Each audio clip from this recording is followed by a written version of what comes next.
Welcome to a very special Showcase Ireland 2020 episode of The Voice of Retail. I'm your host, Michael LeBlanc. This podcast is brought to you in conjunction with Retail Council of Canada. In this episode, recorded live at the January Showcase Ireland buying show in Dublin, I sit with both makers of amazing Irish products and two of the Canadian merchants that joined me for the trip across the Atlantic. We kick off with Siobhán Kehoe from Rathbornes Candles. Founded in 1488, this is a company that got its start lighting the streets, churches, and lighthouses of Dublin to now making its products available in the finest stores across the world. Next, all the way from Victoria, Bobby Anson, founder and co-owner of Heirloom Linens, is back on the podcast as we sit down and talk about his observations from the buying show floor, what it takes to win in retail, and his advice after a lifetime in retail for merchants just starting out and learning their craft. Then Eleanor Hanna, general manager at Hanna Hats of Donegal, a third-generation company passionate about creating unique Irish products, talks about their powerful brand story and incorporating tradition and craftsmanship into their popular products.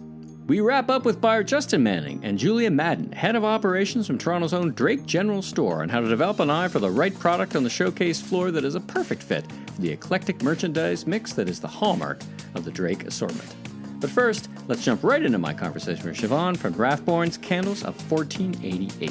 Siobhán, welcome to the Voice of Retail. How are you doing today? Oh, very good. Thanks for having me, Michael. Well, it's great to be here with you at Showcase Ireland here in Dublin. I was so intrigued by your company and the story of your company that I thought it'd be a great opportunity to chat with you and learn more about Rathbornes. And so why don't you tell me a little bit about yourself and a little bit about Rathbornes. It's got a bit of a history, to say the least, so tell us a little bit about it. Yeah, so we're the world's oldest candle makers. We were established in 1488.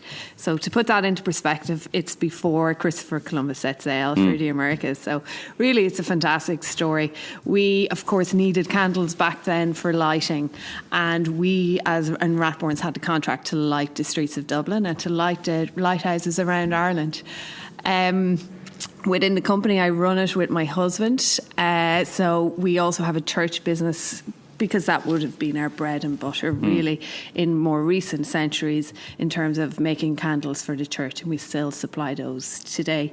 So my husband works that side of the business, and I work the more modern luxury candles, which we've developed, really, because that's what you have to do when you're in business for 530 years. You have to move with the times. So we've obviously had a lot of obstacles through the centuries. Of course, we had to survive the famine, World War II, where we couldn't get wax into the country. And then our biggest factor that not many companies can say was the invention of electricity. So people didn't need so many candles anymore. So we had to constantly reinvent ourselves, look at different ways of keeping our business going, and that's when we looked at the luxury scented market. Well, talk about disruption, right? You're going along, you're changing the history of the country, and then along comes this electricity thing and disrupts an entire business. How did you get to your role today, like from the founders back 500 years ago to today? Not founder by founder, but how did it evolve to you and your husband? How did that come to pass? Well, the last Rathbornes left around 1920. He followed a woman up to Northern Ireland, to Fermanagh. It's always women's fault. So the company then went into private ownership, and it's changed ownership a number of times really since then, but has never ceased trading, and that's where we are the world's oldest in that has continuous trading for that many years. Right now there's a private owner, and myself and my husband then just run the business for him. Oh, I see. What attracted you to that business? Did you have history in the candle business or the housewares business? Like what is it that drew you to this? No, not particularly, I guess. I almost fell into it. My husband was working there first as general manager. There's a connection. I have a PhD in microbiology, would you believe? So I'm a long way away from this business. But I'd taken time out to look after my family, came into the business with my husband and started asking questions of, why are you doing it this way? What? And worked up from there. Do you get involved in the science of manufacturing in some ways with your background? I'd imagine, right? Absolutely. And there's actually quite a lot of science to candles. You'd never think it. So in terms of selecting the correct wick, that it burns produces the correct amount of heat, so it will burn all the wax down. Nobody wants to be left with wax at the end of an expensive product. But yet you don't want it to be too hot, where you'll have a smoky product or where the glass will get too hot. So there's quite a lot of of science involved. And then you're looking at every time you change the size of the vessel or the quantity of wax or the fragrance, you have to change then again the wick. So it's all very, very quite scientific that nobody really realizes. Yeah, well, I mean, it's all the nuances in every product, right? There's all the details that make the difference. So what kind of changes have you seen? It's a funny question usually when I ask that question, and companies haven't been around for 500 years. So what kind of changes though have you seen recently in your industry and in the retail industry? Because you're talking to retailers around the world. We were just talking about visitors from Japan. You're here at the trade show meeting people. What kind of things are you feeling in your business and in the retail environment in general? Well, as you're very aware, retail industry is getting more difficult and all the time as people now sit at home and order online. So it's trying to get them into your stores and try and sell that way, or get them even online on your own store website is a challenge nowadays. Do you sell online? We do sell online. We sell direct, and then a lot of our retailers would sell us direct on their websites too. I think you really have to have an experience now in your shop. I have a daughter who's 14, and she'll walk around the shops, but she'll go home then and go online and look for where she can get the same thing cheaper. And that's where we're working. That's where I think society is going now, and you really need to create that experience to get them into your store to make it interesting for them. And then, of course, they'll see such lovely products like ours. Right. So what's... It's interesting because when we think about, and I talk to a lot of retailers and brands, and they talk about whether you're either really efficient or you're really offer an experience in a store. You've got the story part locked up, the backstory locked up. Do you find that helps? I mean, there's lots of competitors in your category. Do you find that heritage story is a key component? I mean, product quality's got to be top, but certainly the backstory and the heritage plays a role. It's certainly important, of course, because nobody else has that selling point where they're the world's oldest. But it's certainly not the only point. You can't have a story and then have a really bad product.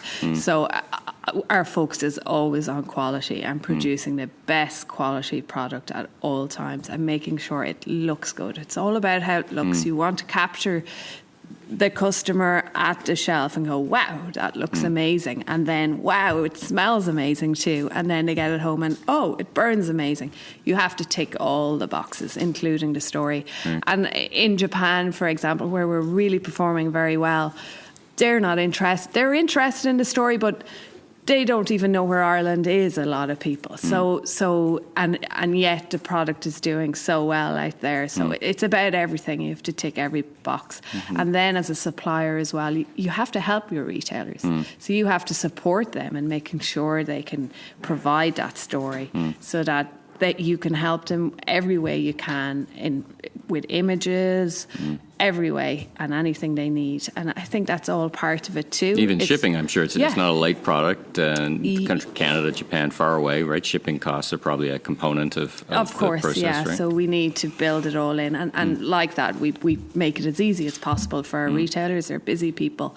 And we do landed pricing, so they don't have to worry about anything. It arrives at their door, and you'd be surprised.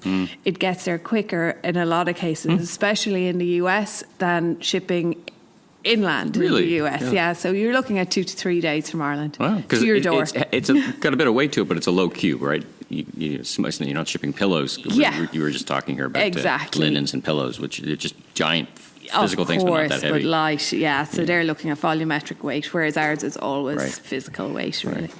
So what's next? 2020 and beyond. If you, as you think about, now you're in the kind of the peak sell in season. You've got new product. But how do you think about what's next, 2020 and beyond, from a product perspective? And then how do you get your heads around the role of the website? What role does it have, and how do you grow that and relations with your retailers? Well, that's it. That's a challenge. So we're always looking at new products first of all, because you can't just stay static. You have to have something new every year and create a little buzz around it, and that buzz then will transfer to your website. because people will go, oh, what's this? Right. So you do have to keep bringing out new products, look at trends, see what's on. Like we've brought out a new grey packaging this year. Grey's on trend. We look at scents, what scents are particularly on trend. I've seen some really interesting scents, both here and elsewhere, that you wouldn't have thought 10 years ago. Yeah. And is that something that you're experiencing as well? Oh, absolutely. I mean, people are now, they love their candles and they're very knowledgeable about a good scent compared to a cheap scent. So for ours, for example, we've got top notes, middle notes, base notes, and they're all very complicated scents. It's almost like a good wine. You smell a good wine, but it's those later notes that hit you afterwards, and it's the same with a candle. And those base notes are the expensive ones, so they tend not to be in cheaper candles. Right. And they will stay with you, and that's why people say, oh, I didn't even light a candle and I can smell it in the morning when I come downstairs, because those really sophisticated, more expensive notes are still lingering in the air. And in your manufacturing process, consistency must be the hardest thing, right? To get note, to hit that right note, so to speak, each and every candle. Right? Absolutely, and that's where the science comes into it, and making sure you can do that as often as you can, because every time the temperature changes or people maybe have higher ceilings, more draft, the candle's going to burn more differently. So you have to try and get it as consistent as you can.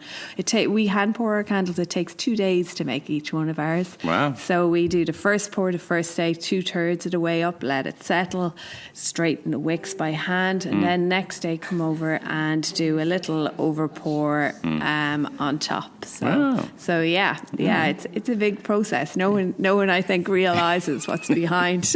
No kidding.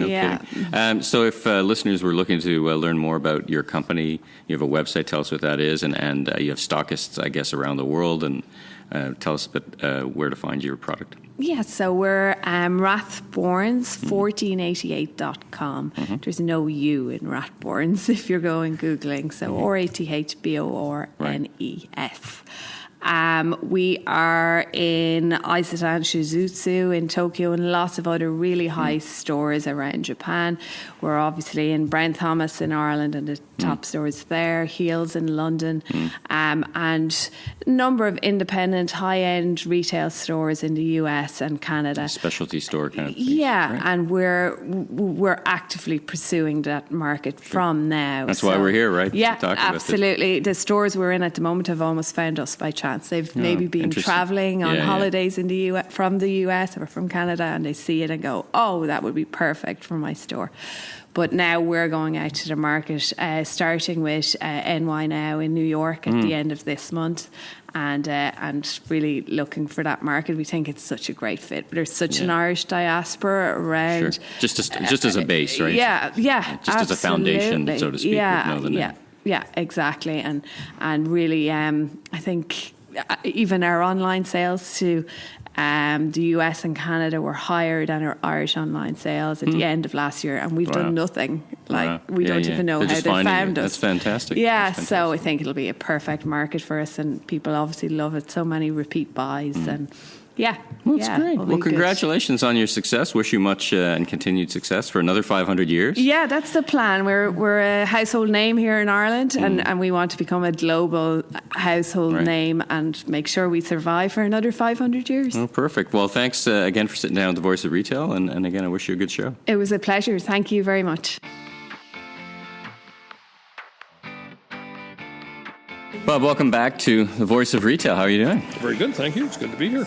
Well, last time we spoke, I was in your store in lovely Victoria. Now we're together here in Dublin. Yes. So it's kind of a world away, or half a world away. Well, certainly a better part of a world away. Well, tell me, for the listeners who didn't happen to hear our first conversation, tell me a bit about your store and a little bit of what it does and how you go to market. Well, Heirloom Linens has been around now for the last almost 25 years. Yeah. We are primarily a bedroom and bathroom retailer, but as we like to affectionately refer to ourselves as, we're heirloom linens and stuff. Right. Because we are certainly not limiting our assortments to bed and bath. For example, one of our strongest selling items is a bamboo nightgown, and it's not something you wouldn't typically come to a bed and bath store to buy. Right. And okay, let me dig into that. Why did you bring that in? Were your customers asking for it, or your eye saw it and thought that would be something your customers would be interested in? Something a little bit of both, maybe? A bit of both. We've had great success with bamboo as a fiber. Consumers have certainly reacted strongly to bamboo and seem to like it. And the advantage we had is that we sourced it out of Vancouver, so it wasn't a big time lag to get it into the store, so we could actually test it out and see that it worked. And frankly, it's been frightening how well it's done for us. Oh, very good, very good. Well, let's talk about Ireland for a bit. It's your first time to this show, certainly. I think it's your first time to Ireland overall. What are you seeing on the show floor here that's attracted your interest, or talking trends, if not just vendors, but what's jumped out at you? From my perspective, yes, first trip to Ireland, and I've come over specifically keying on wool in various forms, mohair, lamb's wool, cashmere, because that's obviously a strength of the market for Ireland. Right. So I've been pleasantly surprised. They've got some great designs, and from my perspective, I can have great quality, great design, and not made in China. Right. Which has a negative connotation to many consumers. And given my druthers, I mean, if I can purchase non-Chinese goods, I'm quite happy to do so. Because that's what your customers are looking for, if they can find it, right? Yeah, they're looking for it. It's not like they're coming in showing me your Canadian made or your Irish products, but they'll always ask you, where's it made? Right. And when you can say that it's made in Canada or made in Ireland, you've got yourself an advantage there. Fantastic. When you and I were walking the show floor, we've seen some, challenges and opportunities. Some of the challenges of the different European sizing versus North American sizing, and then of course shipping is an omnipresent factor in your business in general. But trying to figure it out from here, that's one of the key determinants of when you look through your eyes as a merchant about. You look for the assortment to fill a gap, but then you also look at all the logistics and all those elements of the cost, right? Well, we have to, because the shipping is probably one of the single highest percentage items we have. Certainly it affects our bottom line. Outside of rent and marketing, shipping costs are high. Yeah. In general, not just from here, but in general. In general, and they're going up. Right. So from my perspective, the challenge we face with here is finding the goods isn't a problem. And you say, yes, it fills a void and it'll work and we can sell this product in our store, and now it's going to cost us to get it there. Right. And that's the challenge. That's the figure. Some of the vendors are a little bit more with it, shall we say, and have already done some calculating and are able to offer some guidance. Yeah.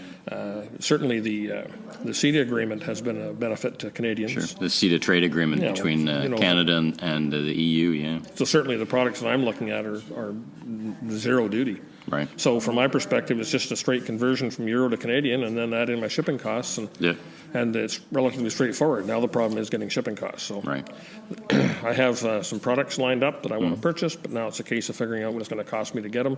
Right. And once I determine that, now are they affordable? Do they still fit the assortment? Right. Do they still fit the price range that your customers want to pay for the particular price and whatever? But I'm prepared to try some new items out here because we've always had a philosophy at Heirloom Linens that. I've said this to my staff, and my daughter now is taking over as the buyer, and I've said, can we get our cost back? If we're wrong, could we recover our cost? And if you look at it that way, you say, well, you know what? That's not so bad. If you get your money back. Right. So you rented it. Yeah. It didn't work. Right. Not such a bad thing. Nope. Customers are happy. Didn't turn out, but. And if you don't try some of that stuff, then I think you're just one more retailer. You all look the same. You got to try some different things. Well, that's a nice segue into my question about you're a veteran retailer. You've been doing this your entire life, whether it's for other organizations, for yourselves. What do you see for 2020 and beyond? What's your advice to retailers, either maybe merchants just starting out or retailers running a store today, about how to think about retail today and how to think about being successful? Well, it's an interesting question because. Knowing what I know now, it certainly would have made life a lot easier 25 or 35 years ago. Right. But nonetheless, it's always changing. Where I'm seeing certainly the challenges is that online has become a major part of our business. And on the negative side of that, you run issues like showrooming, which is less of a factor in textiles, home fashions, but it certainly is an option. And now today's consumer can go on the web, and if they find an item, and now it's a case of finding the lowest price. And that's a relatively straightforward proposal for them. And it used to be said that a customer was always prepared to pay more for the service.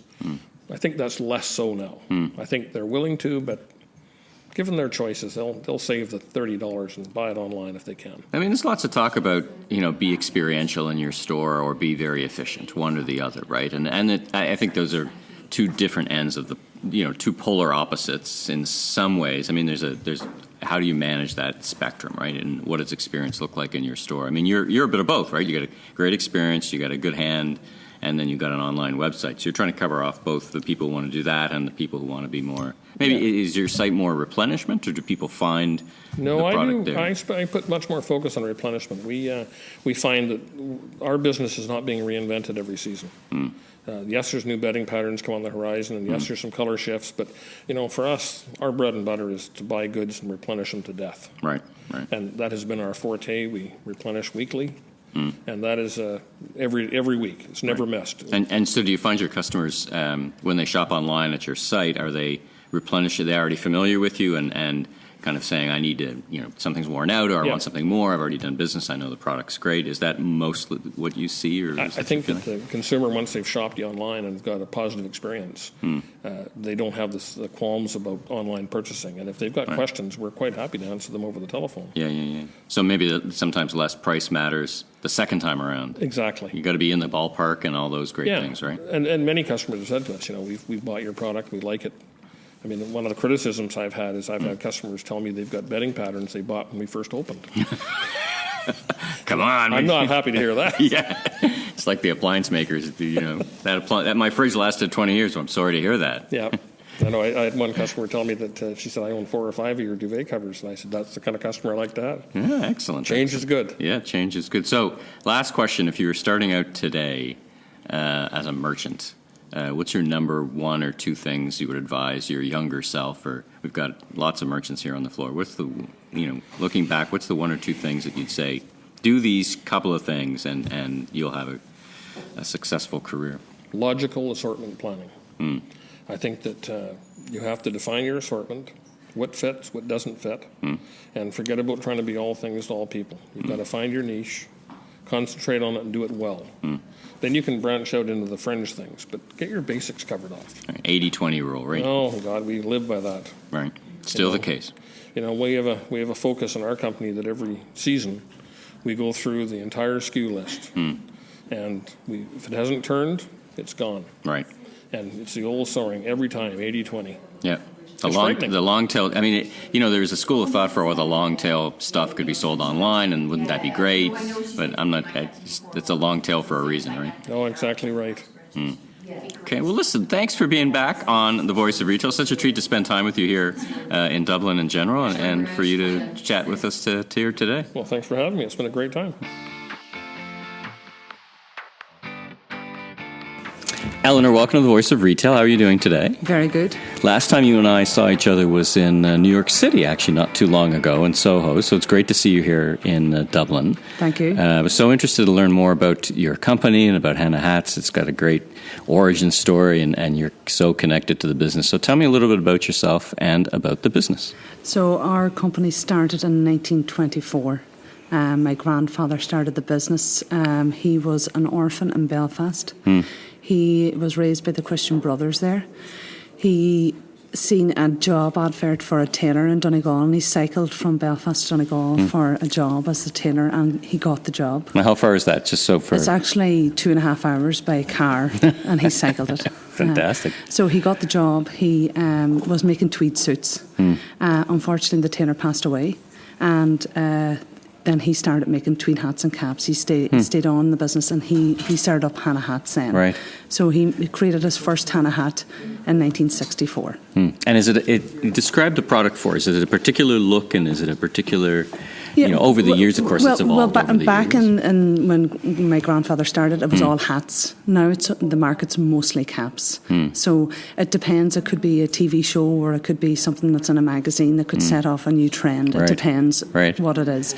Our products, we range from hats, caps, bags. It depends what the market's looking for. We will try and make it. We have 27 employees in our factory, and we make everything. So we make about 2,000 caps a week.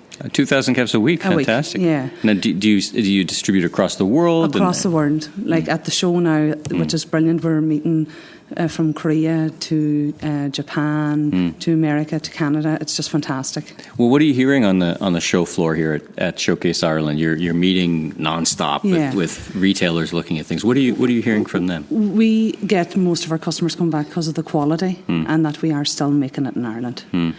They want to support us, and they know by lifting up our quality that it'll last and sell very well for them. Yeah. So for them, it fits into that kind of bespoke part of their assortment where it's got, they're looking for something original and something that stands out. Yeah, and it's got a story as well. And it's got a story. As you think about the business, it's been around for a long time this year and next year. What do you see ahead for your business? Do you choose to diversify product? Do you choose to just go expand globally? Like, how do you look at it as a Well, as we've a a new business? designer in now, so we're actually trying to expand our assorted, our accessory range and into the more of the ladies' market as well. Because we've got a lot of caps and a lot of hats, so we're looking to see what else we can make. Right. And different materials to see what we can bring in with tweed, linen, cord. We took denim to the show last year. So it depends. We're trying to diversify and look for different markets to get into as well. That'll open up new doors for us. I guess when I talk to brands that have this kind of heritage, and I'm curious to kind of go inside your four walls when you think about how do we maintain the origin of the business and the heritage, but yet be contemporary. Yeah. And how do you think about that when you think about design? And do you at some point say that's too far from where we can be? Like, how far do you think you can stretch these things? We always take new styles to the show. We bring them here first, and then we have another trade show that we do in the States. And we see what goes. But our traditional cap that we're making since the 60s is always the best seller at every single show that we go to. So even if we take new styles and diversify into new products, our bread and butter is the style that we always... the cap is the one that is ordered with every order. That's the foundation. It is the foundation. It all starts from there, right? Yeah. So I guess it gives you a little license or liberty to really expand your interpretation in the modern retail context because of the foundation stays the same. I used to work for Levi Strauss, who, we had that same kind of, current yet, traditional or the Levi's 501, right? Been around for 100 years. But then how do we get both stylish and still maintain that connection to the heritage? Well, I think we always look for maybe something different for the lining or change the peak or just, we're going to check our branding again this year, make sure that we have all the history done very well.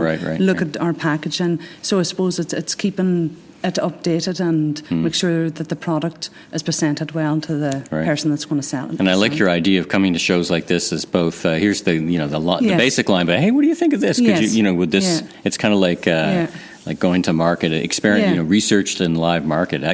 Well, we actually cut it by hand in the factory. We actually do use a cardboard piece of paper. We don't get blades made until the show's over, and then we know how the style goes, and then we'll get the blades ordered to be able to bulk cut it. Then that's so smart because you take the orders for the stuff, and then you can say, well, can we stretch the line? And of course, you got to figure out if there's actually demand for it, right? Exactly. Before you go out and small business, right? You can't go out and invest in a lot of dyes before you have confidence around that. Yeah.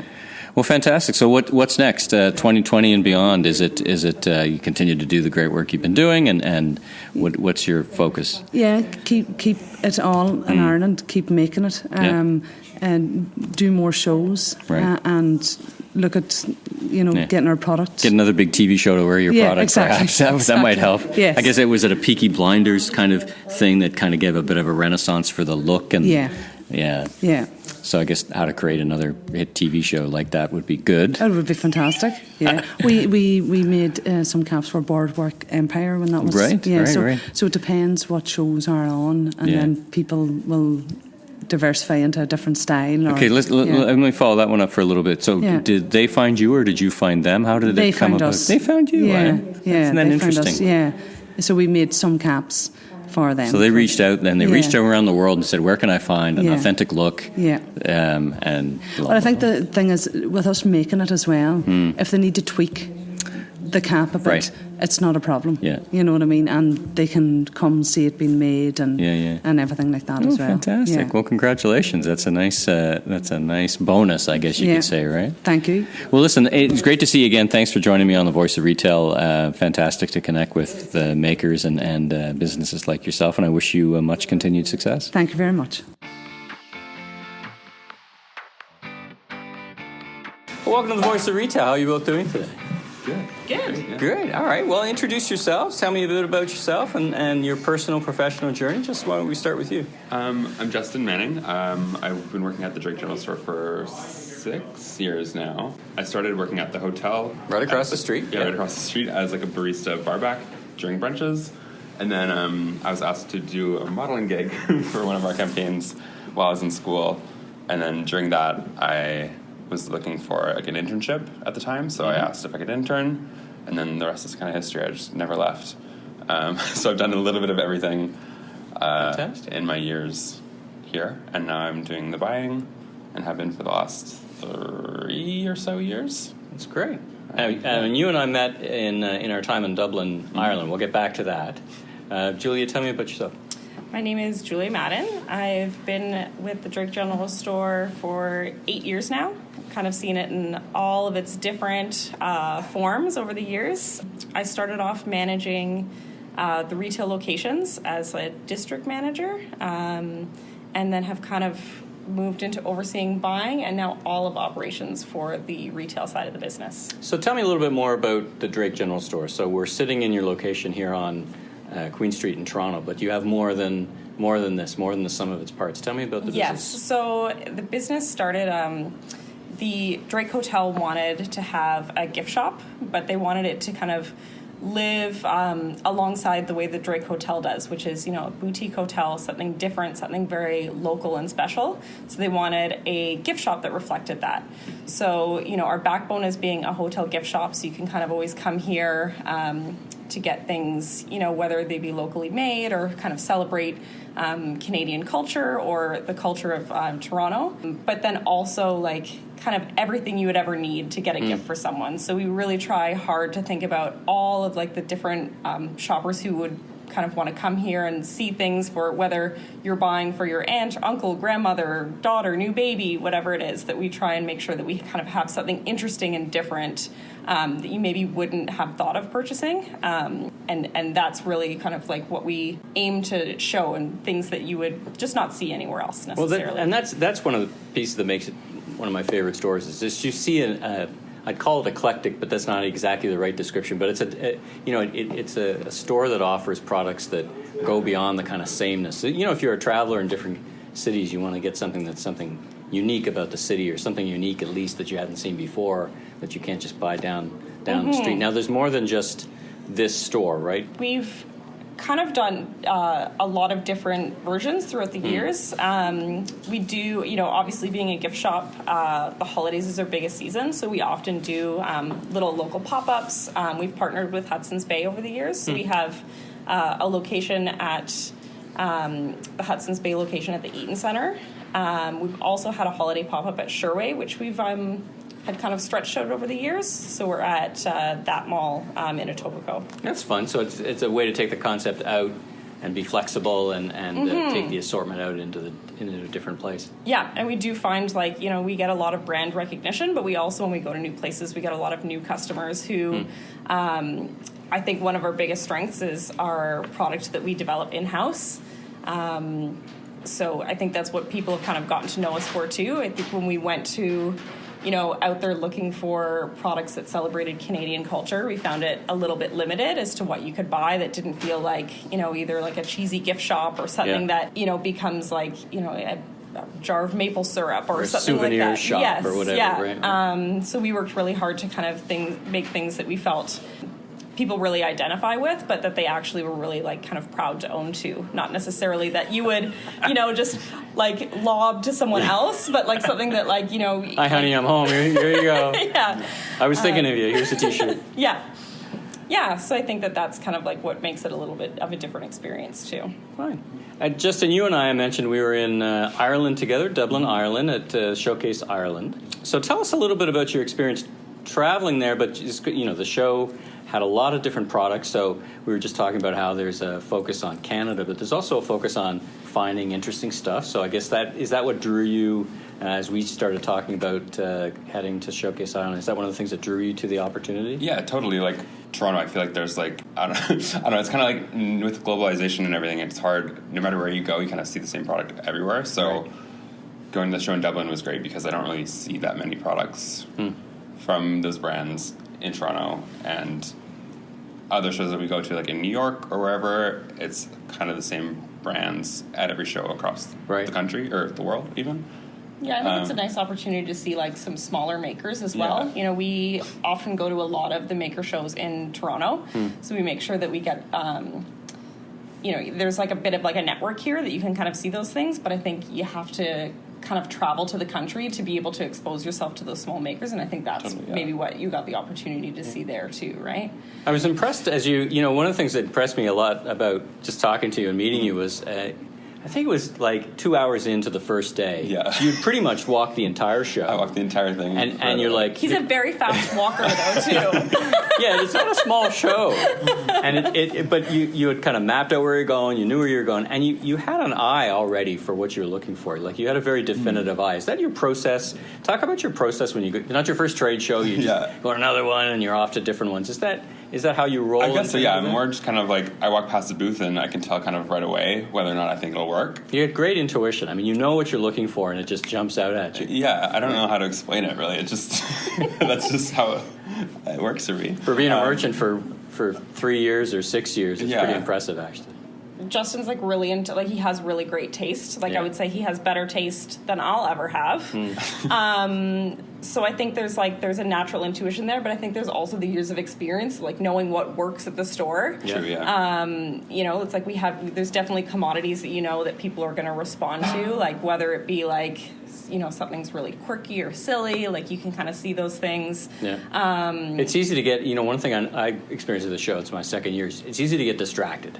Totally, because there's a lot of there's a lot of different things, and so it's easy to kind of get off course and convince yourself in a bit of a way that that's going to work in my assortment. But you seem pretty disciplined about knowing what's going to work, and yeah. So I like walked the entire show, kind of like picked out the cards and met with everyone that I liked right away, and then of course didn't like ask any questions or anything like that. So I like went back the next day and like did it a little better. Right. But I like to kind of like do a quick loop to kind of see what grabs my eye first, because that's also like when you're shopping like in a store, it's like you see what you like kind of right away, like things just jump out at you. So that's kind of how I do it too. I just kind of shop the shops or or shop the show in a way. That's a familiar process to me. It's kind of one quick route around, and then now I'm going to go zero in on the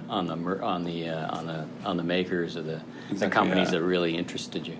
So what's next for the Drake General Store? It's 2020. What are you seeing in retail?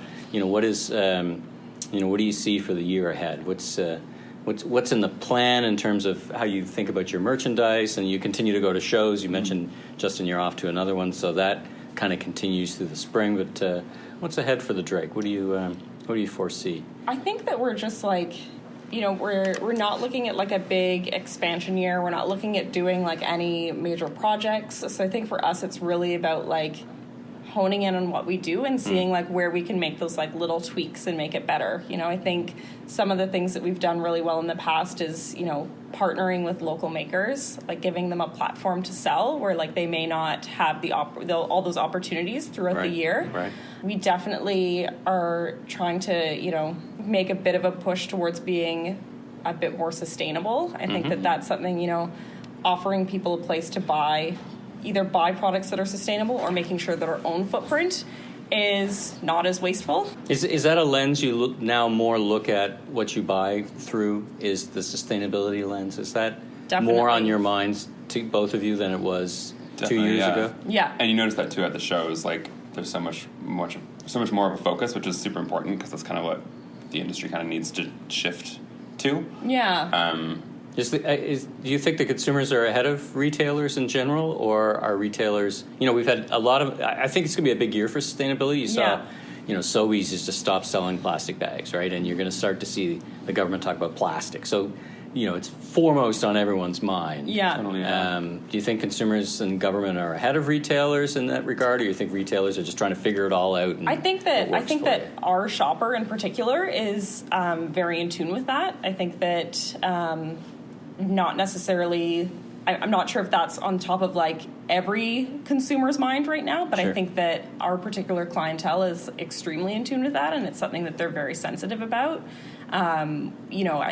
Whereas I feel like, even when we talk about gifting and getting people things, I think people are a lot more thoughtful in what they want to purchase. They don't want to like, I sometimes think of it as like burdening people with things, Right. like we don't really, we're trying to move away from that and making sure that like, the products that we bring in, like I said, whether it's like supporting small makers, which I think is a sustainability push in itself.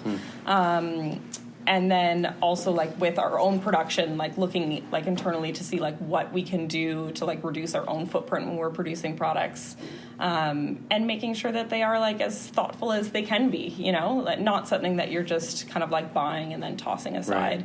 So I'm not sure if all consumers are really there yet, but it is you're kind of seeing it like leveling out. I definitely see it when I'm like on my own Instagram account and I'm getting all these pushes from like eco-friendly companies and retailers. It's definitely a big business too. So it's kind of interesting to kind of see that even develop on the landscape. And Justin, you're seeing that or hearing that in the conversations with the people who are trying to sell you products, right? That comes up more. Totally, in yeah. the conversation. Yeah, like even at all the shows I've been going to, there's like way more brands or like brands that have existed for a while who now have like a line of stuff. So it's like a hard shift for the industry, but it's a totally necessary one. It's going to take time, Yeah. right? I mean, Yeah. it's not going to happen overnight. Yeah, there's a cost of business too, right? So then there's a cost of changing how we do things. So it's like, but what we've kind of noticed is there's like a few like turnkey things that are really easy that you can start with, and then Sure. you can kind of, whether it's like reducing plastic packaging around our own products, or moving away from buying other vendors' products that are using like disposable plastics. Right. A lot of clothing that we purchase, it's like, we know that like cotton's biodegradable, but like polyester stuff is going to live on the planet for a really long time. So Sure. it's like, what kind of things can we do? Or we even just like, whether we're tailoring or buying, being conscious of that, or actually like pushing further, thinking beyond those things afterwards. Yeah, I think the trade-offs, it feels like the trade-offs over time are going to get easier. In other words, right now, sometimes you have to make a pretty hard trade-off between a sustainable product and a price or cost. And I think those trade-offs feel like they're going to get easier, not harder over time. Definitely, yeah. All right, well, listen, we've talked about makers, we've talked about you're always looking for interesting stuff. How do people get a hold of you if they want to learn more? You've got a website. Yeah. You both on LinkedIn, or you have an email you want to share, or what do you think? I'm on LinkedIn. We also, we always get people like asking us about like carrying their products in our store. We love when people want to give us like product submissions. So we have buying at drakegeneralstore.ca. Is that right? That's it, yeah. And I can acknowledge that you responded within like 4 minutes of me emailing that email, so I can tell. To be fair, you're offering a free trip to Ireland. To be fair, but to be fair, a lot of those things don't always get answered very quickly. No, totally. No matter what you're saying, right? We're definitely like very in tune with like what's coming in our inboxes, because I think like we've had a lot of great discoveries that way. It's sometimes really fun when people find you versus like you finding them, and you're like, man, why didn't I find you first? But and through like Instagram too, like Drake General Store at Drake General Store. Get a sense for if you don't happen to be in Toronto or know the assortment. Listen, thank you both so very much for spending time with the Voice of Retail. Appreciate it, Justin. Thanks for joining us in Ireland for Showcase. Thanks so much. I hope you saw some great stuff and got some learning, and I wish you both the best of luck for 2020. Great, thank you so much. Thanks to Siobhán, Bob, Eleanor, Justin, and Julie for being my guests on this episode. If you'd like to learn more about Showcase Ireland taking place in January 2021, drop me a line or visit showcaseireland.com. That's a wrap on this special Showcase Ireland edition of The Voice of Retail. If you'd like this podcast, you can subscribe on Apple iTunes or your favorite podcast platform. Please rate and review, and be sure to recommend to a friend or colleague in the retail industry. I'm Michael LeBlanc, founder and president of M.E. LeBlanc and Company, Inc. You can learn more about me on www.meleblanc.co or, of course, on LinkedIn. Till next time, have a great week.